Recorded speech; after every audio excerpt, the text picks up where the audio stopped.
¿Qué tal, mis queridos amigos? Bienvenidos a un nuevo viaje en el cascarón de nuez. Hablamos de energía normalmente y hablamos de fusión nuclear cuando encontramos artículos o noticias interesantes. Y lo cierto es que en este vídeo, esta empresa gigantesca que es confinar soles y conseguir el proceso de la fusión de los átomos para liberar una cantidad gigantesca de energía que eventual y teóricamente podría a largo plazo dar a la humanidad una fuente energética definitiva, se está encontrando y se encuentra, como no podía ser de otra manera, con problemas importantísimos, ingentes cantidades de problemas, y no hay que lanzar las campanas al vuelo, aunque esté habiendo muchos avances que son muy prometedores. Estamos hablando pues de unos pasos de unos escasos cientos de metros sobre una maratón que dura 42 kilómetros. Estamos muy lejos, aunque algunas empresas, como os he contado en este canal, estaban prometiendo fusión nuclear ya para el año 24, que está a la vuelta de la esquina. Bueno, revisando todos estos papeles, toda esta documentación, resulta que empresas como Elion,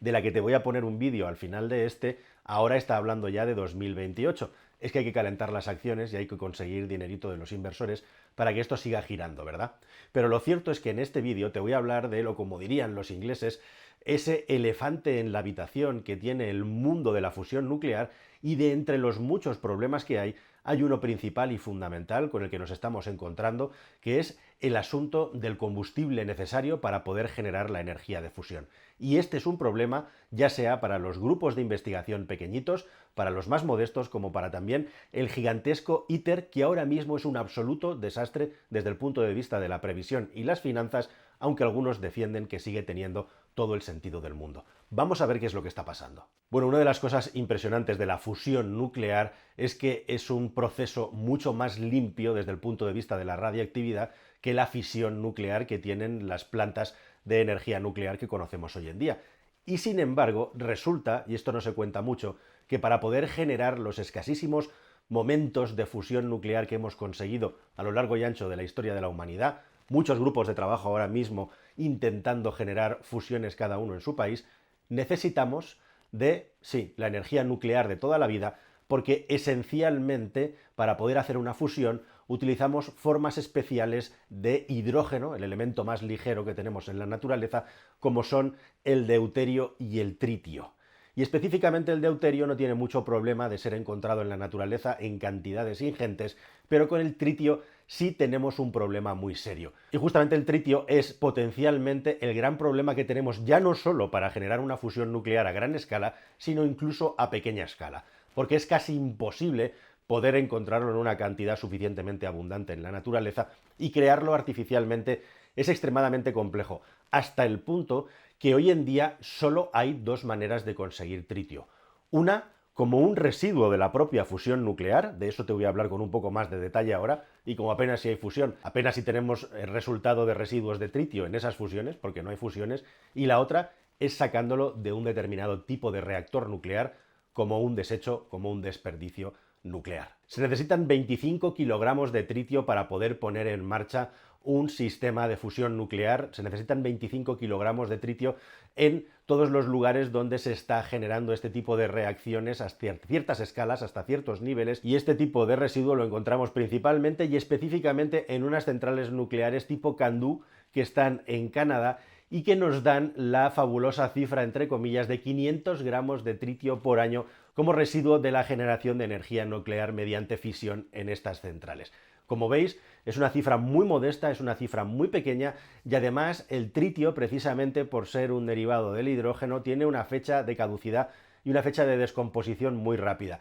Y las reservas de tritio no se pueden guardar más allá de 12 años. Así que tenemos un problema muy grave, porque si no somos capaces de generar, como parece, el suficiente tritio, vamos a tener que encontrar una alternativa. Y teniendo en cuenta que de momento no la hay, que el deuterio y el tritio son las dos únicas fuentes que tenemos para poder generar la fusión, tenemos un problema gravísimo con la vista puesta en el futuro. Pero ¿cómo se realiza el proceso de la fusión nuclear? Simplificándolo al máximo, el deuterio y el tritio son dos isótopos que tienen 1 y 2 neutrones cada uno de ellos. lo que hacemos es generar temperaturas controladas en el interior del núcleo del reactor de fusión nuclear de tal manera que conseguimos que estos dos átomos tan ligeros, tan volátiles, se acaben combinando y fusionando, generando en ese proceso una ingente cantidad de energía que luego tenemos que ser capaces de mantener en una reacción estable e igualmente de recoger ese exceso de energía para poder acabar generando electricidad. En este proceso de combinación se generan una serie de residuos pequeños, el más importante de ellos es el helio, e igualmente queda suelto un neutrón extra por cada una de las reacciones que se provocan en la combinación de átomos. Estos neutrones salen disparados a las paredes del reactor en muchas direcciones y justo una parte de ellos somos capaces de hacerlos pasar por una zona controlada en la que reaccionan con berilio para acabar generando de nuevo tritio. Es decir, que la propia reacción de fusión nuclear en su proceso genera como uno de los residuos tritio que luego podemos llegar a aprovechar. En la teoría, sobre el papel, la cantidad de tritio que se genera es superior a la que teníamos como combustible, algo así como el doble. En la práctica hay muchísimos neutrones que no llegan a este punto, hay muchísimos desperdicios e igualmente también hay otro tipo de reacciones que neutralizan la generación de tritio. Al final, el resultado del tritio que se está consiguiendo en el mejor de los casos es de un 110-120%, con lo cual teóricamente, cuando una central de fusión estuviera funcionando de una manera estable, pues tendríamos justo exactamente el tritio que necesitamos y ni una gota más si fuéramos capaces de poderlo recoger todo, como digo, como un proceso de desperdicio del proceso de fusión, que por otra parte es un proceso que no emite radiación apenas y que es completamente seguro y limpio más allá de las temperaturas increíbles. Estamos hablando de a veces un 600% la temperatura del Sol. Y en esto están trabajando todos los países y lo que se está intentando encontrar y buscar antes incluso de tener reacciones de fusión lo suficientemente potentes como para que sean viables comercialmente es un sustituto del tritio, este complicadísimo elemento. Se habla de conseguir isótopos enriquecidos del helio, pero igualmente también no existe hoy en día tecnología alguna que sea capaz de poder sustituir el tritio a la suficiente velocidad. E igualmente también los intentos que ha habido han fracasado hasta la fecha. La idea más prometedora es directamente pasar del tritio, utilizar el deuterio y con los residuos que se consiguen con el proceso, el tritio que se consigue como un residuo de la fusión, comenzar a utilizarlo para enriquecer esta fusión. Así que este es el punto, este es uno de los enormes problemas a los que se está enfrentando la comunidad científica a la hora de poder avanzar en la fusión nuclear, de la que prácticamente no se habla. Como tampoco se habla mucho del gran proyecto mundial, del gran proyecto del ITER, la gran promesa, ese reactor de fusión nuclear en el que las mayores potencias tecnológicas y científicas del planeta, todas juntas, Rusia, Estados Unidos, China, los países de Europa, seguramente con Francia a la cabeza, la India, Japón o Corea del Sur, están intentando construir un gigantesco reactor de fusión nuclear que sea capaz de funcionar. ¿Y qué está pasando? Pues que acumula retrasos y costes milmillonarios que están incluso haciendo tambalear el proyecto. ¿Y esto por qué está pasando? Bueno, si seguís este canal recordaréis que hemos hablado de la gigantesca central nuclear que se ha construido en Finlandia y que da hasta una quinta parte de toda la energía eléctrica que ese país necesita. Más de 10 años de retraso, miles de millones de euros de sobrecostes. Esto está pasando en todo el mundo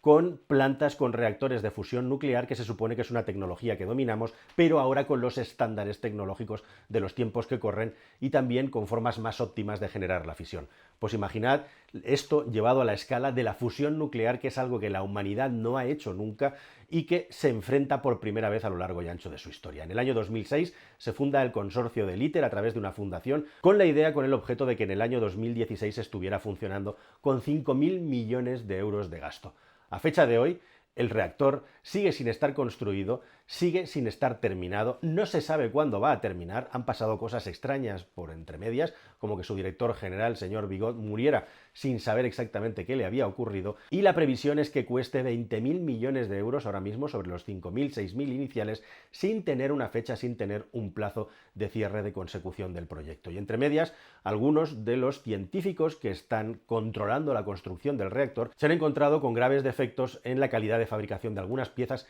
e incluso en soldaduras cruciales para la seguridad y el buen funcionamiento del proyecto. O sea que no es solamente que el proyecto lleva una fase de construcción muy retrasada que está costando mucho más dinero, sino incluso también que lo que se está haciendo tiene graves deficiencias de construcción, lo cual está haciendo que todo el prestigio que había acumulado el ITER y todos los avances se estén viniendo abajo a toda velocidad y también que hasta el año 24, cuando se cumplan ya casi 10 años desde el momento en el que tenía que estar casi listo, se nos anuncie cuándo será el momento en el que el ITER está terminado y cuánto es el dinero que va a costar su construcción si es que algún día se termina. Porque entre medias lo que está pasando es que muchísimos centros de investigación, por otro lado, tanto en China como en Japón, como en Estados Unidos de América, como en Inglaterra, están desarrollando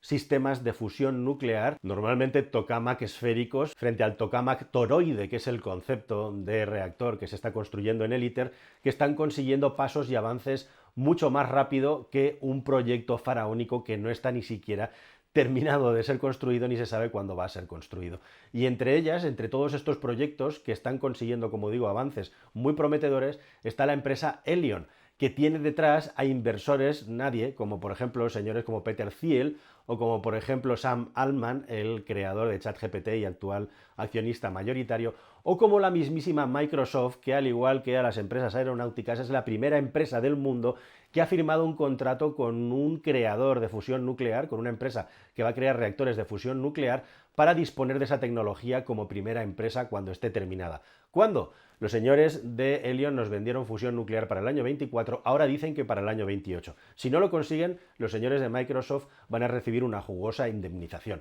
Así que vamos a ver qué pasa con todo esto. De momento, el tema de la fusión nuclear es un vaso medio lleno y medio vacío. Todas esas buenas noticias que se van sucediendo y que parecen imparables tienen también graves problemas por detrás y graves asuntos que hay que resolver desde el punto de vista tecnológico y específicamente del combustible que siguen sin estar resueltos. Nada más, queridos amigos, espero que esta información os haya parecido interesante y ahí os dejo con el vídeo de Helion para que sepáis un poquito más de este asunto. Hasta el siguiente, adiós.